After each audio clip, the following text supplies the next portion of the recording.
안녕하세요. 소아과의사 예은입니다. 요즘에 아이들 아플 때 응급실 데려가는 거 정말 힘든 일인 거 다들 알고 계시죠? 지금 지하철마다 병원이 있는 이 서울 시내에서조차 소아과 응급실 찾아서 뺑뺑이 돌리는 이 상황이 지금 현재 이 시간에도, 이 순간에도 일어나고 있습니다.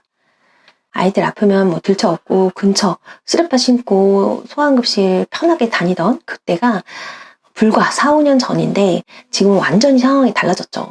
저희 소아과 의사들은 이런 사태가 일어날 것을 다 알고 있었고 지금 이 정도로 소아응급실이 운영이 되는 것조차도 신기할 정도로 걱정을 많이 하고 있었어요. 소아의료 체계가 완전히 붕괴가 됐는데 이 일을 개선하는 일은 굉장히 오래 걸릴 것으로 생각이 돼서 지금 아이들을 키우는 어머님들 굉장히 힘드시겠지만 소아응급실을 좀 잘 활용하는 방법 알고 계시면 도움이 많이 되실 것 같아요. 덜 불안하실 것 같아요. 앞으로 많이 도와드리도록 하겠습니다. 멋지게 해보고 싶지만 컴맹인 관계로 촌스럽게 할 수밖에 없어요. 네, 지금 일단 실시간으로 검색하는데요. 네이버 카페 최신순으로 해서 소아응급실 열 이렇게 검색을 해보겠습니다. 서울권, 수도권, 지방까지 다양한 맘카페 제가 방문해 보도록 할게요. 네, 첫 번째 한번 읽어볼게요. 수족구 고열 응급실 어디로 가야 하나요? 갑자기 열이 나서 오전에 소아과에 갔더니 수족구 의심된다던데 고열 있을 수 있다는 말은 못 들었는데 애가 39도 40도를 왔다 갔다 해요. 해열제 교차 복용해도 소용없는데 지금 땡땡땡이나 땡땡땡 응급실 가려 하는데 갈 수 있나요? 이렇게 물어보셨어요. 그래서 답글은 가야 된다, 가지 말아야 된다, 뭐 이런 의견들이 분분하거든요. 일단 수족구병이든 뭐 구내염이든 열이 나서 응급실에 갈 때 먼저 생각해야 되는 게 아이 나이예요. 아이의 나이를 확인을 한다. 그래서 90일 원칙이 있고 21일 원칙이 있어요. 91일 원칙은 91일이 되지 않은 아이가 열이 한 번이라도 나면 피검사, 소변검사를 해야 된다는 원칙이에요. 21일 원칙은 21일이 되지 않은 아이는 열이 한 번이라도 나면 소변검사, 피검사 플러스 뇌척수액검사까지 해야 된다라는 원칙입니다. 네, 그래서 아이를 키우는 부모님이라면 요거는 꼭 아셨으면 하는 필수 상식이에요.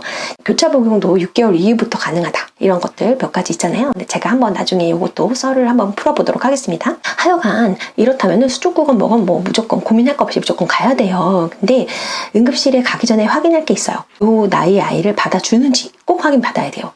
왜냐면 뇌척수액 검사가 가능한지 또 아이가 입원이 가능한지 이 두 가지가 모두 가능해야지 이 아이가 그 병원에서 알맞은 케어를 받을 수가 있거든요. 네, 그래서 90일이 되지 않은 아이가 이렇게 응급실에 가기 전에는 무조건 이 병원이 이 아이를 수용할 수 있는지 반드시 확인을 받아야 됩니다. 그냥 감기인데도 불구하고 검사를 많이 받아야 되거든요. 근데 사실성 폐혈증이 같이 왔을 수도 있어서 이 아이들은 사실 가슴이 아프지만 이런저런 검사를 많이 할 수밖에 없는 아이들이에요. 이제 어떤 분은 다녀오신 거예요. 수족구병으로. 그래서 이거 한번 읽어드려 볼게요. 어제 아기 수족구로 열이 많이 나고 폐혈증가 안 들어서 땡땡병원 소아응급실에 갔어요. 중증 어린이들이 많이 가는 병원인 건 알지만 오래 기다려서 진료 보는데 아기 상태 묻길래 대답했더니 우리 해줄 수 있는 거 없다. 약 처방도 안 해줄 거다. 입안 보니까 수족구 100%고 앞으로 3, 4일 고생할 거다. 그거 그냥 견디면서 넘어가는 거고 원래 응급실이 다 이런 건가요? 유유.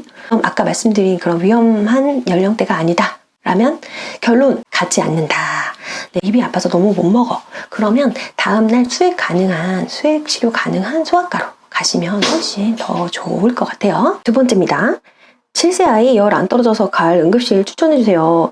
해열제 먹어도 안 내려서 독감 같은데 응급실 가려고 해요. 땡땡땡은 응급실에 소아과 없어졌다는데 그럼 못 가는 건가요? 땡땡땡은 괜찮을까요? 대학병원 응급실로 가려고 해요. 사실 나이만 가지고는 응급실에 갈 상황은 아니죠. 7살 아이 40도 음악체 연계로 되는데 40도라고 했어요. 그래서 응급실에 가야 된다라고 하는 그런 글들도 되게 많이 봤는데 40도라고 해서 응급 상황은 아닙니다. 온도 자체가 중요한 게 아니고 독감이든 뭐 파라인플루엔자든 뭐 아데노바이러스든 40도 이상 다 날 수 있고요. 이런 바이러스 때문이 아니라 심각한 세균성 폐혈증 때문에 열이 나는 게 사실 걱정이고요. 7세에 거의 드문 일이에요. 대부분이 말씀하셨듯이 독감이나 여러 가지 바이러스 때문이기 때문에 그런 경우라면 사실 응급처치가 필요한 상황은 아닙니다. 예전 같으면 뭐 독감 검사도 하고 해열주사, 엉덩이 주사 맞고 이렇게 오는 게 가능한 곳이었지만 지금은 그렇지가 않은 거죠. 지금은 진짜 응급처치를 받아야 되는 그런 아이들이 가는 곳이기 때문에 그런 아이들이 치료를 받을 공간을 마련을 해줘야 되는 거고요. 가기 위해서 응급실 뺑뺑이를 돈다든지 아니면 거기서 대기를 길게 한다든지 그런 거는 추천드리고 싶지 않아요. 안 간다. 다음날 독감인지 그냥 열감기인지, 저희가 열감기라고 하는 거는 바이러스성 열을 말하죠. 이런 것들을 확인을 받으면 되고요. 컨디션이 안 좋으면 수액이나 피검사 가능한 소아과가 있어요. 또 그런 아동병원도 있고요. 또 종합병원 외래도 있어요. 그런 쪽으로 가셔서 검사하고 수액 맞으시면 될 것 같아요. 다음번에 체온계 측정하는 방법, 또 체온계의 의미 이런 것도 한번 말씀드려 볼게요. 세 번째 글 한번 볼게요. 어디 갔지? 잠깐만요. 자, 신생아 열 날 때 응급실 어디로 가요?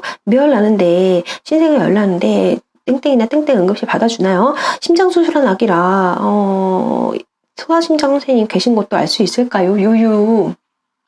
이 아이 지금 어떻게 할까요? 지금 아까 말씀드렸던 그 21일 원칙에 맞고요. 신생아고요. 이 아이 심장 수술까지 받았습니다. 무조건 가야 됩니다. 근데 이 아이는 입원까지 고려하고 가야 되고요. 가능하면은 이 수술한 병원이 좋을 것 같아요. 지금 5월 3일 날 올리셨는데 치료 잘 받고 계신지 모르겠어요. 응급실에서 검사가 다 좋고 너무 멀쩡하고 하면은 항생제를 쓰지 않는 조건으로 기간은 가능합니다. 그렇지만 외래에서 아이 꼭 다시 만나야 되고요.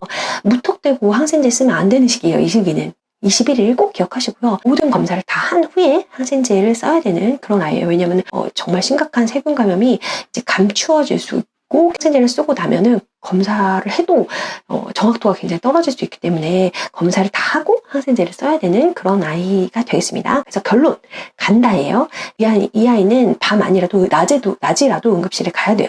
왜냐하면 동네 병원에 이제 대기를 하고 한참 있다가 진료를 오면 늦어질 수도 있고, 동네 병원 어차피 대기하고 2시간 대기하고 가도 결국에는 응급실로 다시 보낼 아이들이거든요. 그래서 이 아이는 동네 병원 안 가고 바로 소아응급실로 간다. 그래서 예전에는 아이들 열나고 힘들어하면 들쳐업고 가면 이제 어디든지 갈 수 있었고 해열 주사 맞고 이제 마음 편히 집에 올 수 있었잖아요. 근데 사실 지금은 그게 잘 되지 않아요. 사실 열날 때 그렇게 이제 응급실 왔다 갔다 하면 사실 마음이 좀 편할 수는 있지만 아이도 힘들고 엄마도 힘들잖아요. 그래서 이제 시원한 물수건 좀 적셔가지고 머리에 올려주고 몇 밤 자면 다 괜찮아질 거야. 다 아프면서 크는 거고 엄마도 다 아팠어. 엄마 아빠도 다 이렇게 똑같이 아팠어. 근데 몇 밤 자면 괜찮아지더라. 이제 아프고 나면 더 멋진 형아 될 거야. 괜찮아. 이렇게 얘기해 주는 거.